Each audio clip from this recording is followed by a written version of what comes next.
Bismillahirrahmanirrahim. IUPAC system of carboxylic acid पढ़ने जा रहे हैं कि हम कैसे IUPAC सिस्टम के मुताबिक कार्बोक्सिलिक एसिड को नाम देते हैं।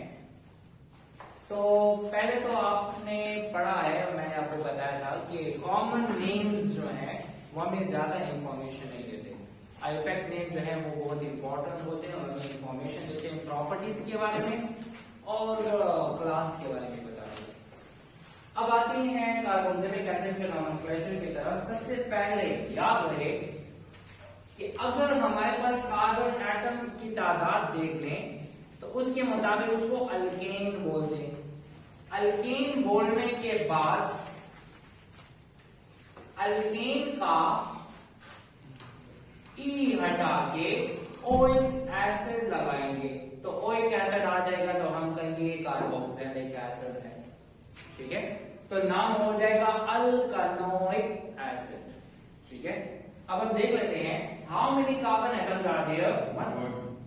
मीथिन से निकला है तो इसका नाम है मिथानोइक एसिड। इसका नाम है क्या?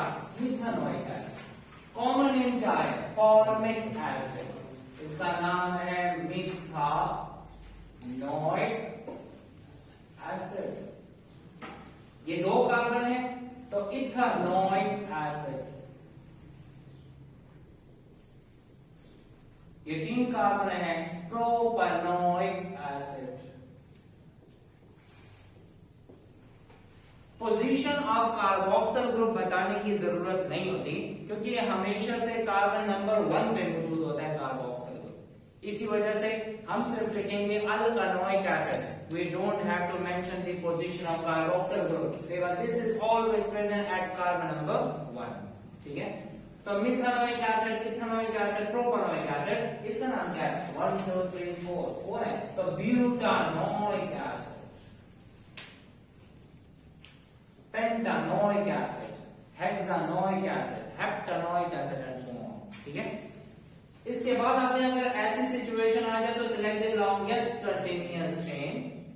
नंबरिंग वहां से करेंगे जहां से कार्बोक्सिल करीब पड़ रहा है। तो कार्बोक्सिल ये राइट साइड से है, कार्बन 1, कार्बन 2, कार्बन 3, कार्बन 4। 3 पे है मिथाइल, थर्ड पोजीशन पे क्या है? मिथाइल है। और कितने कार्बन है? 4, तो ब्यूटानोइक एसिड। तो इसका नाम हो जाएगा 3 methyl butanoic acid. 3 methyl butanoic acid. इसके अलावा अगर कार्बोक्सिल ग्रुप एक से ज्यादा आ जाए, 2 कार्बोक्सिल आ जाए, तो यहां पर ओइक एसिड से पहले डाई लगा देंगे, अल्केन डाइओइक एसिड। ठीक है, अब देख लेते हैं we have 2 carbon atom over here. तो ये 2 कार्बन एटम्स हैं। 2 कार्बन एटम के लिए इथेन कहते हैं। कितने ओइक एसिड है? कार्बोक्सिल एक ये है और एक कार्बोक्सिल ये है, तो इसका नाम है इथेन डाइओइक एसिड। मैंने आपको पहले बोला था कि जब हम ये लगाते हैं तो ई हटाते हैं, लेकिन इससे पहले अगर प्रीफिक्स आ जाए डाइओइक एसिड, तो जब डाई आ जाता है तो उससे पहले ई को हम दोबारा से इनकॉर्पोरेट करते हैं। ये इथेन का ई आ गया, इथेन डाइओइक एसिड।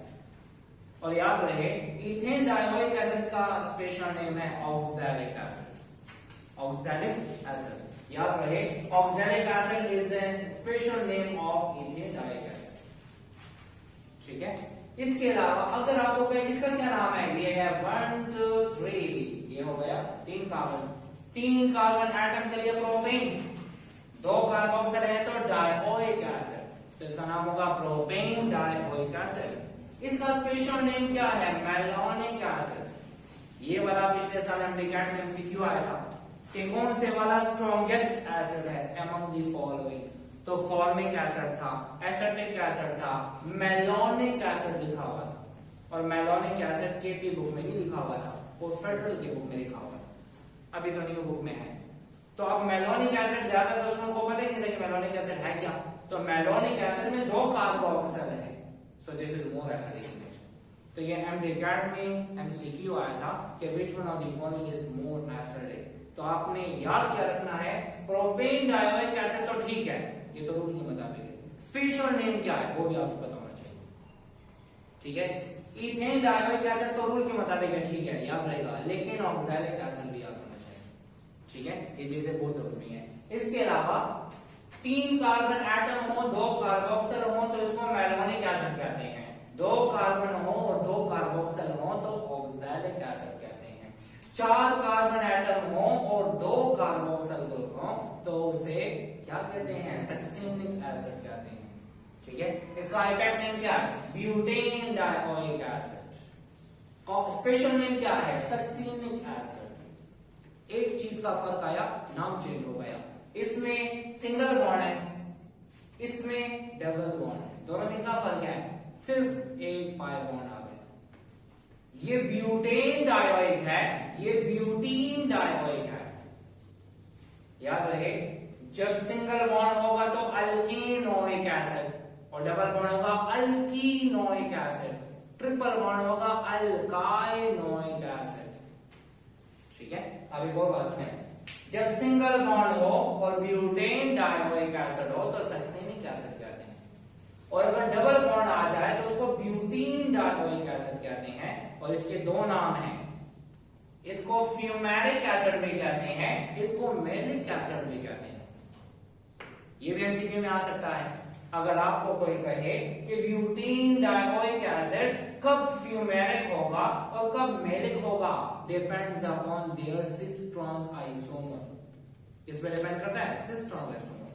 अगर ट्रांस ब्यूटीन डाइओइक एसिड होगा तो उसे हम क्या बोलेंगे, फ्यूमेरिक एसिड कहेंगे, और अगर सिस ब्यूटीन डाइओइक एसिड होगा तो मेलिक एसिड बोलेंगे। अक्सर एमसीक्यू में आता है फ्यूमेरिक एसिड और मेलिक एसिड कौन सा आइसोमर है, तो ये सिस ट्रांस आइसोमर है, ठीक है। तो याद रहे fumaric acid and malic acid का इफेक्ट नेम क्या है, आपने कहना है this is butene dioic acid, butene dioic acid. अब ब्यूटीन डाइओइक एसिड में फ्यूमेरिक कब होगा, जब ये ट्रांस पोजीशन पे होगा। देखिए ना, इस डबली बॉन्डेड कार्बन के साथ एक है H और एक है कार्बोक्सिल, ठीक है। फिर है एक H और दूसरा कार्बोक्सिल, बना भी सकते हैं, इसको हम ऐसे कर लेते हैं, इधर लिख दिया नीचे मैंने H और इधर मैंने नीचे लिख दिया H। अब क्या है, H H एक तरफ, COOH दूसरी तरफ, तो क्या होगा, ये तो सिस आइसोमर, ये तो मेलिक एसिड। अगर ये कार्बोक्सिल नीचे लिख दो, हाइड्रोजन ऊपर लिख दो, क्या हो जाएगा, ट्रांस आइसोमर। तो fumaric acid is a butene dioic acid when it is in trans form. cis form of butene dioic acid is called as malic acid, याद रहेगा। ये मेलिक एसिड पाया जाता है कहां पर, मेलिक एसिड अनराइपेंड फ्रूट्स में। एप्पल जब अनराइपेंड होता है उसमें हमारे पास मेलिक एसिड होता है, ठीक है। वो जो सोर टेस्ट देता है ना, जब कच्चा एप्पल खाया जाता है तो सोर टेस्ट आता है, वो सोर टेस्ट किस तरह से, मेलिक एसिड होता है, ठीक है। अब आते हैं आगे, 1 2 3 कार्बन है तो इसे क्या बोलेंगे, प्रोपीन, क्योंकि डबल बॉन्ड है। अगर सिंगल बॉन्ड था तो प्रोपानोइक एसिड, डबल बॉन्ड है प्रोपीनोइक एसिड, ट्रिपल बॉन्ड है ब्यूटाइनोइक एसिड। समझ आ रही है? अच्छा हसन, इसका नाम क्या है, ये select the longest continuous chain.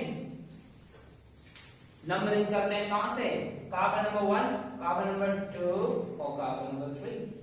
Double bond कहां पर है, 2 पे, इसके अलावा किसी और पोजीशन पे आ भी नहीं सकता। जब किसी और पोजीशन पे नहीं आ सकता तो हमने डबल बॉन्ड की पोजीशन नहीं बतानी, सिर्फ लिखेंगे क्या, प्रोपीनोइक एसिड। क्या लिखेंगे, प्रोपीनोइक एसिड। अगर मैं इस तरह कर देता हूं, for example 1 2 3 4 double bond OH, यहां पे लगा दिया, इसका क्या नाम है, ब्यूटीनोइक एसिड। लेकिन यहां पे डबल बॉन्ड की पोजीशन बतानी है, क्योंकि ब्यूटीनोइक एसिड ऐसे भी हो सकता है और ब्यूटीनोइक एसिड ऐसे भी हो सकता है। डबल बॉन्ड आया यहां, फर्क है ना दानिया, कैसे फर्क है देख लेते हैं। Carbon 1, carbon 2, carbon 3, carbon 4, carbon 1 2 3 4। यहां पे डबल बॉन्ड 3 पे है, यहां पे डबल बॉन्ड 2 पे है, इसका नाम क्या होगा, उसका होगा 3 ब्यूटीनोइक एसिड। इसका इसका क्या नाम होगा? 2-ब्यूटेनोइक एसिड। ठीक है, तो इसका नाम आ गया 3-ब्यूटेनोइक एसिड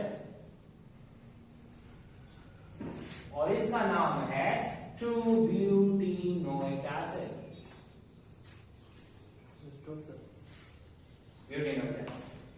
और अगर इधर ट्रिपल बॉन्ड आ गया तो 1 2 3 4 ट्रिपल बॉन्ड यहां पर भी आ सकता है, ट्रिपल बॉन्ड यहां पर भी आ सकता है। तो मैंने लिखा हुआ क्या? 1 2 3 4। तो मैंने लिखा हुआ है 2-ब्यूटाइनोइक एसिड। तो ये है आईयूपैक्ट system to name the carboxylic acid. अब आगे भी आते हैं, अगर साइक्लिक कंपाउंड हो जाए तो तब क्या होगा? तो देख लेते हैं क्या नाम है इसका। साइक्लोहेक्सेन के साथ कार्बोक्सिल ग्रुप अटैच है, कार्बोक्सिल ग्रुप। इसको क्या नाम देंगे? Cyclohexane carboxylic acid, cyclopentane carboxylic acid. ठीक है, तो साइक्लोहेक्सेन कार्बोक्सिलिक एसिड और साइक्लोपेंटेन कार्बोक्सिलिक एसिड। ठीक है, इसके अलावा ये तो हम पहले भी पढ़ चुके हैं, बेंजीन के साथ जब कार्बोक्सिल होता है उसे क्या नाम देते हैं? उसको हम बेंजोइक एसिड नाम देते हैं। इसका दूसरा नाम भी है बेंजीन कार्बोक्सिलिक एसिड भी कह सकते हैं।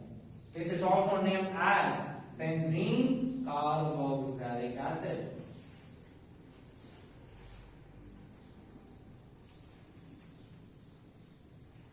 इसका क्या नाम है?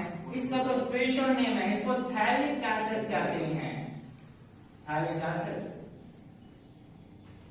ठीक है, जब दो कार्बोक्सिल ग्रुप अटैच हो बेंजीन के साथ तो उसको क्या बोलते हैं? Phthalic acid. पीएच साइलेंट है तो थैलिक एसिड कहते हैं। आर्थो पोजीशन पे भी आ सकता है, मेटा पे भी आ सकता है और पैरा पे भी आ सकता है। तो आर्थोथैलिक एसिड, मेटाथैलिक एसिड और पैराथैलिक एसिड। इसका दूसरा नाम क्या दे सकते हैं? Benzene 1,2 dicarboxylic acid. तो इसको नाम क्या देंगे? Benzene 1,2 dicarboxylic acid. जितने भी स्पेशल नेम्स हैं और जितने भी आईयूपैक्ट नेम्स हैं वो आपने याद रखने हैं। आईयूपैक्ट नेम याद रखने की जरूरत नहीं है, वो तो रूल पता है तो आप बता सकते हैं, लेकिन स्पेशल नेम को याद रखना जरूरी है। When benzene is attached to carboxyl group, so that compound is specially called as phthalic acid, benzoic acid। ठीक है, ये स्पेशल नेम याद रखना। तो ये हुआ हमारे पास आईयूपैक्ट नोमेनक्लेचर ऑफ कार्बोक्सिलिक एसिड। आपके बुक में आगे टॉपिक है एसिड हैलाइड के नोमेनक्लेचर दिए, फिर एनहाइड्राइड का नोमेनक्लेचर दिया, फिर एमाइड का दिया, फिर एस्टर्स का दिया। तो वो इकट्ठे दिए हैं, तो हम इसको अलग अलग पोर्शन में डिस्कस करेंगे। जब हम एसिड हैलाइड पढ़ेंगे तो उसका नोमेनक्लेचर भी वहां पे पढ़ेंगे। ठीक है, तो अलग अलग पढ़ने का फायदा ये होगा कि आपको फिर रिकॉल हो जाएगा और याद रहेगा। अगर इकट्ठे सारे मैंने बता दिए तो फिर आप कंफ्यूज हो जाएंगे। तो हम आते हैं पहले किसकी तरफ? इसकी तरफ, आइसोमेरिज्म की तरफ। याद रहे कि कार्बोक्सिलिक एसिड में 3 किस्म के आइसोमेरिज्म होते हैं। चेन आइसोमेरिज्म शो करता है, पोजीशन आइसोमेरिज्म शो करता है, फंक्शनल ग्रुप आइसोमेरिज्म शो करता है। देख लेते हैं। चेन आइसोमेरिज्म तब शो करेगा कि जब कार्बोक्सिलिक एसिड में कम से कम कार्बन 4 होने चाहिए। कम से कम कार्बन एटम कितने होने चाहिए? 4। एक कार्बन वाला चेन आइसोमेरिज्म नहीं शो करेगा, 2 कार्बन वाला नहीं शो करेगा, 3 वाला नहीं शो करेगा, करेगा तो 4 वाला कम से कम। ठीक है, देख लेते हैं। ये है चेन आइसोमेरिज्म, एटलीस्ट कार्बन 4 होने चाहिए और ग्रेटर देन तब शो कर सकता है। देख लेते हैं, ये है मिथानोइक एसिड। क्या कोई और चेन आ सकता है? नहीं, नो चेन आइसोमर। कितने हैं? 2 कार्बन, नो चेन आइसोमर। ये कितना है? 3, नो चेन आइसोमर। अब आते हैं 4। ये है 1 2 3 4, 1 2 3 और इसके ऊपर हो गया 4। इसके चेन में कितने कार्बन? 4। इसके चेन में कितने कार्बन? 3 कार्बन। जब चेन में कार्बन एटम की तादाद डिफरेंट हो जाए ऐसे आइसोमर को चेन आइसोमर्स कहते हैं। ठीक है, तो कम से कम कार्बोक्सिलिक एसिड में 4 कार्बन होने चाहिए या 4 से ज्यादा होने चाहिए। वो शो करेगा कौन सा आइसोमेरिज्म? Chain isomerism. ठीक है, ये हमने अल्डिहाइड में भी पढ़ा है और कीटोन में भी पढ़ा है, आपको याद। ठीक है, इसके बाद आते हैं पोजीशन आइसोमेरिज्म। याद रहे अगर एलिफैटिक कार्बोक्सिलिक एसिड है ओपन चेन, तो ओपन चेन में पोजीशन आइसोमेरिज्म शो नहीं करेगा, वो हमेशा से कार्बन 1 भी होगा। लेकिन अगर वो साइकिल में अटैच है या बेंजीन के साथ अटैच है तो वो शो करेगा पोजीशन आइसोमेरिज्म। ठीक है, तो याद रहे aromatic carboxylic acid can show position isomerism, open chain show नहीं करेगा। ओपन चेन में हमेशा से कार्बन नंबर 1 ही होगा, इसके अलावा कोई पोजीशन नहीं आ सकती। So only aromatic carboxylic acid show position isomerism. देख लेते हैं कौन सा, ये क्या नाम है इसका, थैलिक एसिड। कौन सा, आर्थो, ये क्या है, मेटा, और ये है पैराथैलिक एसिड। इसका नाम क्या है, benzene 1,2 dicarboxylic acid, benzene 1,3 dicarboxylic acid, benzene 1,4 dicarboxylic acid. ये हुआ आर्थो, ये है मेटा और ये है पैरा। चलो मैं लिख देता हूं, ये है आर्थोथैलिक एसिड, ये है मेटाथैलिक एसिड और ये है पैराथैलिक एसिड।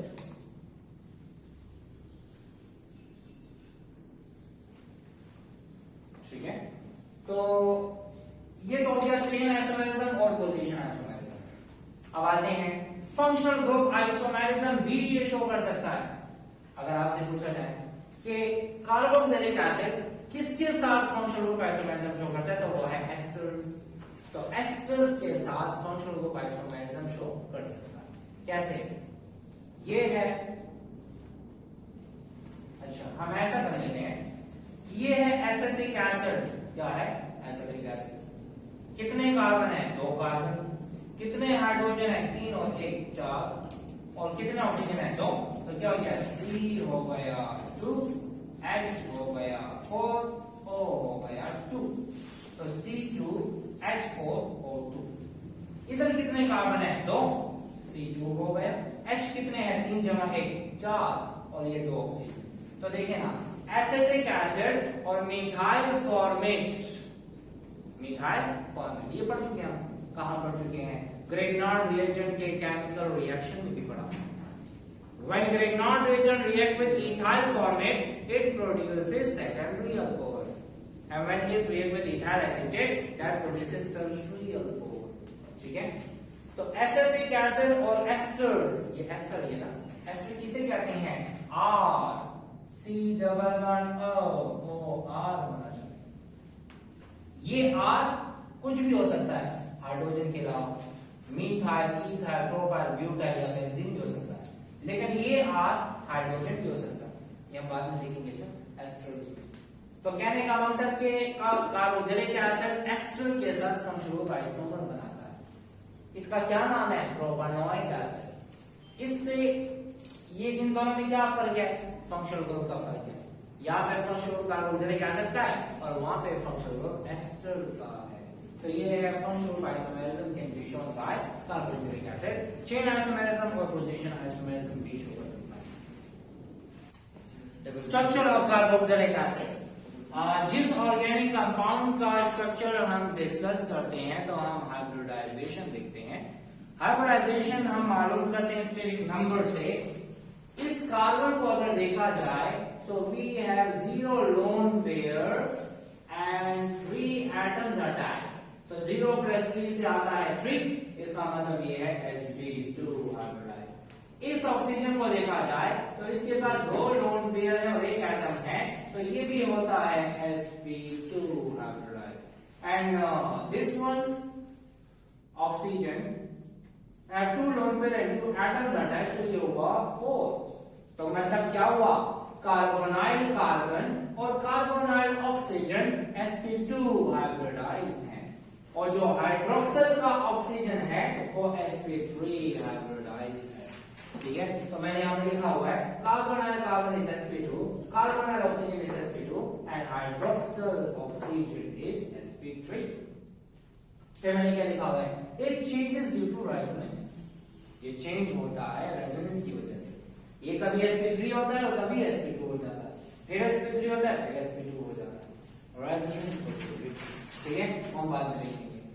तो कहने का मकसद ये कि if this is sp2 hybridise, so its structure will be trigonal planar.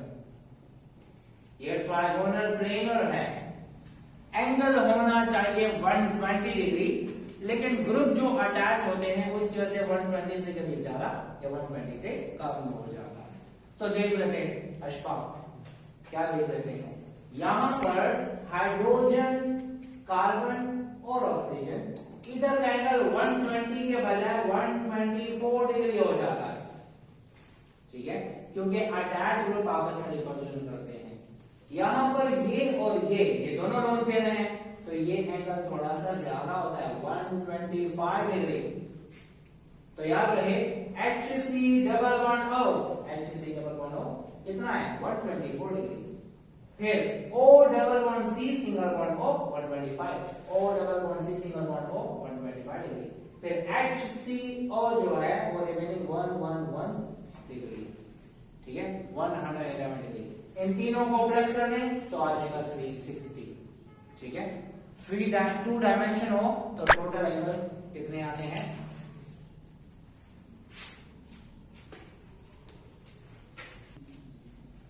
अच्छा ये जो एंगल्स है वो डिपेंड करता है अटैच एटम पे। यहां पर एंगल 124 डिग्री, यहां पर एंगल 125 डिग्री और नीचे एंगल 111 डिग्री है, ठीक है। अब यहां पर sp3 हाइब्रिडाइजेशन है, लेकिन लोन पेयर और lone pair bond pair repulsion की वजह से एंगल कम हो जाता है और वो होता है 106 डिग्री, 106 डिग्री, ठीक है। तो ये हमारे पास एंगल है 106 डिग्री। तो मैंने कहा COH, तो ये है COH, ये एंगल है 106 डिग्री, क्लियर हो गया। अच्छा ये वैल्यूज आपकी याद रखनी है, अच्छा अक्सर एमसीक्यू में आ जाती है। अब आती है C डबल बॉन्ड O और C single bond O।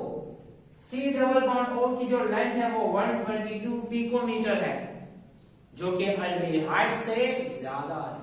Aldehyde में कितना है 120 पिकोमीटर, ये कितना है 122 पिकोमीटर। वजह क्या है, आपने पढ़ा होगा कि कंजुगेशन की वजह से, रेजोनेंस की वजह से पाई बॉन्ड लेंथ ज्यादा और सिग्मा बॉन्ड लेंथ कम हो जाती है।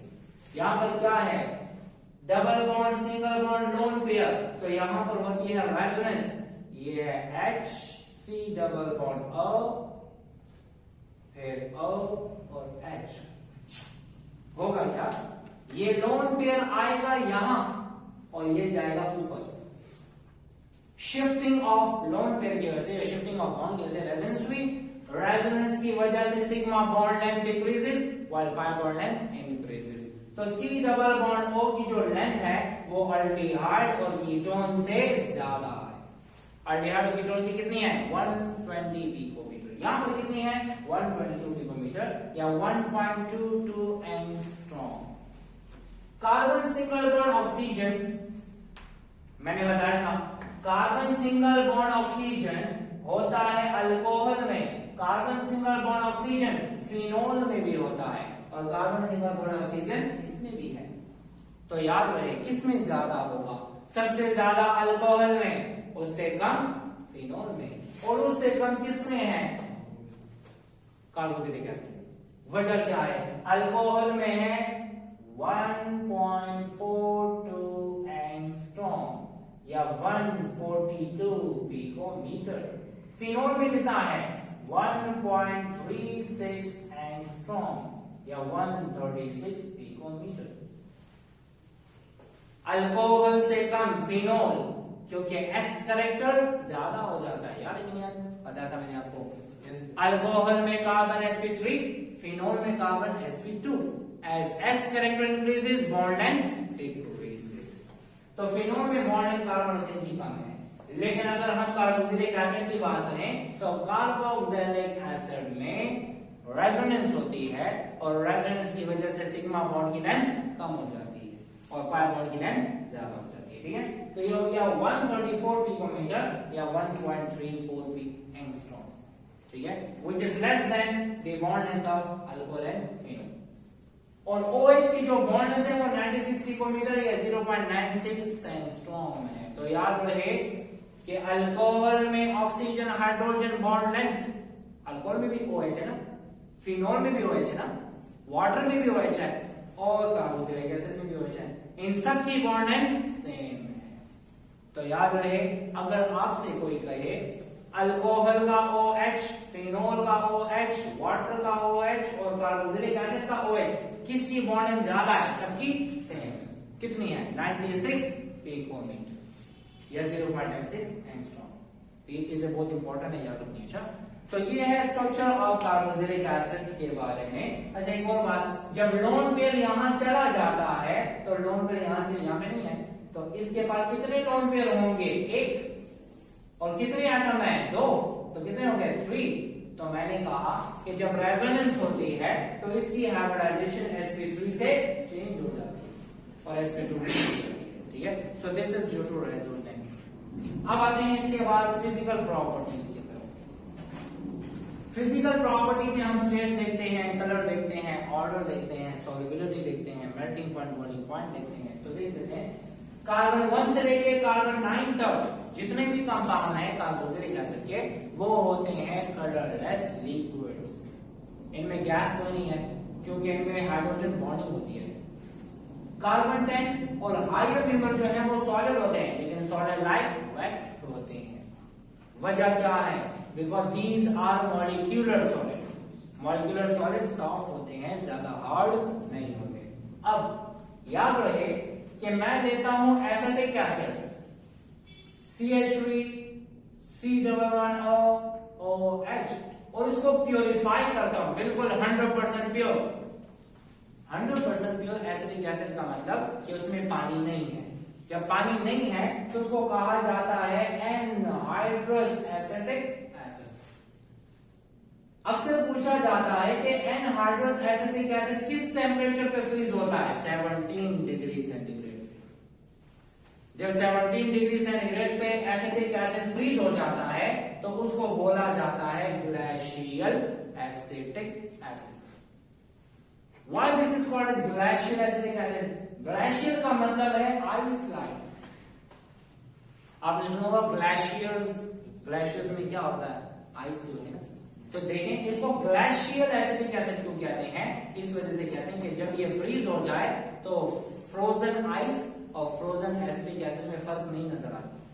तो मतलब ये है कि this is just like ice, that's why this is called as glacial acetic acid. तो कौन से वाला एसिटिक एसिड फ्रीज होता है 17 डिग्री पे? एनहाइड्रस। उसको क्या बनेंगे? Glacial acetic acid. इसके अलावा जो ब्यूटाइलिक एसिड है, इसको ब्यूटायरिक एसिड क्यों कहते हैं? क्योंकि ये ब्यूटायरम से निकला है और ब्यूटायरम का मतलब बटर। जब मक्खन खराब हो जाता है, उनमें से गंदी स्मेल स्टार्ट हो जाती है, वो फाउल स्मेलिंग कंपाउंड कौन सा है? Butyric acid. जो खराब बटर होता है उसको क्या बोलते हैं? Rancid butter. चैप्टर 21 में आप देखेंगे रैंसिडिफिकेशन लिखा हुआ है। रैंसिडिफिकेशन का मतलब क्या? कि जब भी बटर में पार्शियल हाइड्रोलिसिस हो जाए या पार्शियल ऑक्सीडेशन हो जाए तो उससे ये कंपाउंड बन जाता है जिनकी स्मेल फाउल स्मेलिंग होती है। तो ऐसे बटर को क्या बोलेंगे? Rancid butter. मतलब उसमें पार्शियल हाइड्रोलिसिस या पार्शियल ऑक्सीडेशन होती है। ठीक है, और इस प्रोसेस को रैंसिडिफिकेशन कहते हैं। इसके अलावा अगर आपको कोई कहे जो हम विनेगर इस्तेमाल करते हैं खाने के लिए, खाने का सिरका, कितना % एसिटिक एसिड होता है? तो याद रहे वो सिर्फ 4 से 5% होता है एसिटिक एसिड। अच्छा, विनेगर में मतलब 4 ml एसिटिक एसिड लिया और 96 ml पानी डाल दिया, मतलब वो इतना डाइल्यूटेड होता है। और अगर थोड़ी सी कंसंट्रेशन ज्यादा हो जाए तो फिर उसकी वजह से टॉक्सिसिटी ज्यादा हो जाती है। तो 4 to 5% विनेगर में एसिटिक एसिड होता है। ठीक है, याद है। इसके अलावा इनका melting point, boiling point alcohol से ज्यादा होता है क्योंकि अल्कोहल हाइड्रोजन बॉन्ड बनाता है, कार्बोक्सिलिक एसिड भी बनाता है। कार्बोक्सिलिक एसिड 2 किस्म के हाइड्रोजन बॉन्ड बनाते हैं, एक बोलते हैं इंटर मॉलिक्यूलर हाइड्रोजन बॉन्ड और दूसरा इंट्रा मॉलिक्यूलर हाइड्रोजन बॉन्ड। याद रहे, ये एक एसिटिक एसिड दूसरे एसिटिक एसिड के साथ हाइड्रोजन बॉन्ड बनाएगा इसको बोला जाता है इंटर मॉलिक्यूलर हाइड्रोजन बॉन्ड। लेकिन एक कार्बोक्सिलिक एसिड का अपना हाइड्रोजन अपने ही ऑक्सीजन के साथ क्या बनाता है, हाइड्रोजन बॉन्ड। इसको बोला जाता है इंट्रा मॉलिक्यूलर हाइड्रोजन बॉन्ड। मतलब कार्बोक्सिलिक एसिड दो किस्म के हाइड्रोजन बॉन्ड बनाते हैं, intermolecular as well as intramolecular. ठीक है, जिसकी वजह से अल्कोहल से ज्यादा मेल्टिंग पॉइंट बॉइलिंग पॉइंट किसका है, कार्बोक्सिलिक एसिड का। ठीक है, अब लेते हैं जिसमें कार्बन एटम की तादाद कम है वो पानी में डिसॉल्व हो सकते हैं, acetic acid, formic acid, propanoic acid, butanoic acid. But as the number of carbon atom increases solubility in water decreases। ठीक है, इसके अलावा कार्बोक्सिलिक एसिड को जब हम सॉलिड स्टेट में भी कन्वर्ट कर लें या लिक्विड स्टेट में भी मौजूद हो तो दो कार्बोक्सिलिक एसिड आपस में अटैच्ड होते हैं। जब दो यूनिट कंबाइन हो उसको डायमेरिक फॉर्म कहते हैं, तीन कंबाइन हो ट्राइमेरिक फॉर्म कहते हैं, तीन से ज्यादा अटैच हो पॉलीमेरिक फॉर्म कहते हैं। इसका मतलब ये है कि carboxylic acid always found in which form, dimeric form, और वो आपस में हाइड्रोजन बॉन्ड बनाते हैं। एक कार्बोक्सिलिक एसिड का हाइड्रोजन और दूसरे कार्बोक्सिलिक एसिड के ऑक्सीजन के साथ क्या बनाया हुआ है, हाइड्रोजन बॉन्ड बनाया है। यह है dimeric form of carboxylic acid. So these are the physical properties of carboxylic acid. इसके बाद हम आते हैं एसिडिटी की तरफ। एसिडिटी ये तो हम पहले से पढ़ते आ रहे हैं कि अल्कोहल सबसे कम एसिडिक है, उससे ज्यादा वाटर एसिडिक है, उससे ज्यादा फिनोल एसिडिक है, और सबसे ज्यादा कार्बोक्सिलिक एसिड एसिडिक। ठीक है, तो हम देख लेते हैं कार्बोक्सिलिक एसिड स्ट्रॉन्गेस्ट एसिड है among organic acids. Organic acid में सबसे ज्यादा एसिडिक कौन सा है, कार्बोक्सिलिक एसिड। ठीक है, लेकिन फिर भी वो मिनरल एसिड से वीकर है। मिनरल एसिड का मतलब क्या, H2SO4, HNO3। ठीक है, इनऑर्गेनिक एसिड्स की बात करें। ठीक है, इनऑर्गेनिक एसिड से फिर भी वीकर है। हम किसी भी एसिड की एसिडिटी मालूम करते हैं तो हम Ka और pKa वैल्यूज को देखते हैं। कार्बोक्सिलिक एसिड जब हाइड्रोजन देता है इससे जो आयन बनता है इसको बोलते हैं कार्बोक्सिलेट आयन।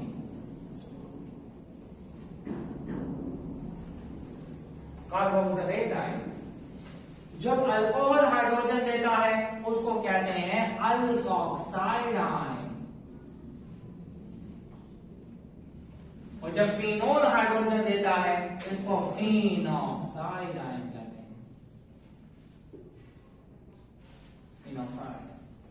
याद रहे कार्बोक्सिलिक एसिड इस वजह से ज्यादा एसिडिक है क्योंकि इससे जो आयन बनता है वो स्टेबल होता है। क्यों स्टेबल होता है, रेजोनेंस की वजह से। Why carboxylic acid is more acidic? Due to resonance. Because this carboxylate ion is stabilized due to resonance. इसमें क्या है, इसके ऊपर आया नेगेटिव चार्ज, ये नेगेटिव चार्ज डीलोकलाइज होगा। ये इलेक्ट्रॉन आएगा यहां और ये जाएगा वहां, शिफ्टिंग हो जाएगी। तो जब ये यहां आया, ये ऊपर गया तो ऊपर नेगेटिव और यहां पे डबल वन, फिर ऊपर से नेगेटिव आएगा नीचे, ये जाएगा वहां, तो ये इससे बनेगा ये और इससे बनेगा वो। ये हुआ क्या, रेजोनेंस। रेजोनेंस की वजह से स्टेबिलिटी हो जाती है ज्यादा, हाइड्रोजन वापस अटैच नहीं हो सकता, और जब वापस हाइड्रोजन अटैच नहीं होगा तो हाइड्रोजन आयन की कंसंट्रेशन ज्यादा होगी। जितना ज्यादा हाइड्रोजन मीडियम में होगा उतना ज्यादा कंपाउंड एसिडिक होगा। क्लियर? तो इसी वजह से ये ज्यादा एसिडिक है क्योंकि इससे जो आयन बनता है वो स्टेबल होता है ड्यू टू रेजोनेंस। ये तो हमने अल्कोहल में भी पढ़ा था। Acidity of carboxylic acid depends upon the group attached. क्या मतलब, अगर इलेक्ट्रॉन देने वाला ग्रुप अटैच है एसिडिटी कम होती है, अगर इलेक्ट्रॉन लेने वाला ग्रुप अटैच है तो एसिडिटी ज्यादा होती है। ये हम ऑलरेडी अल्कोहल में भी पढ़ चुके हैं कि प्राइमरी अल्कोहल से ज्यादा एसिडिक मीथाइल अल्कोहल, मिथाइल से कम प्राइमरी अल्कोहल, प्राइमरी से कम सेकेंडरी अल्कोहल, और सेकेंडरी से कम एसिडिक टर्शियरी अल्कोहल। क्यों? Electron donating group increases acidity decreases. तो इलेक्ट्रॉन देने वाला ग्रुप डिक्रीज करता है एसिडिटी को, इलेक्ट्रॉन लेने वाला ग्रुप इंक्रीज करता है एसिडिटी को। चेक कर लेते हैं। फॉर्मिक एसिड, एसिटिक एसिड और प्रोपेनोइक एसिड या प्रोपियोनिक एसिड, इन तीनों में सबसे ज्यादा एसिड कौन सा है? फॉर्मिक एसिड, क्योंकि यहां पर ना इलेक्ट्रॉन देने वाला है और ना लेने वाला है, तो ये आ गया मोर एसिडिक। इससे कम होगा एसिटिक एसिड और उससे कम propanoic acid. Electron donating group. अब इलेक्ट्रॉन ये देखें, अच्छा ये है एसिटिक एसिड, इलेक्ट्रॉन देने वाला। अब मैंने एक हाइड्रोजन को हटा के क्लोरीन लगा दिया, क्लोरोएसिटिक एसिड, फिर दो क्लोरीन लगा दिए डाइक्लोरोएसिटिक एसिड, और फिर तीन क्लोरीन लगा दिए तो ट्राइक्लोरोएसिटिक एसिड। सबसे ज्यादा एसिड कौन सा होगा? ट्राइक्लोरोएसिटिक एसिड, क्योंकि ये इलेक्ट्रॉन को विथड्रॉ करते हैं। अगर इलेक्ट्रॉन को विथड्रॉ करते हैं तो हाइड्रोजन आसानी से निकल सकता है। क्लियर हो गया? इसके अलावा अगर आपको कोई कहे फ्लोरोएसिटिक एसिड और क्लोरोएसिटिक एसिड, कौन सा ज्यादा एसिडिक है? फ्लोरो। जितनी ज्यादा इलेक्ट्रोनेगेटिविटी होगी उतनी ज्यादा एसिडिटी होगी, तो fluoroacetic acid is more acidic than chloro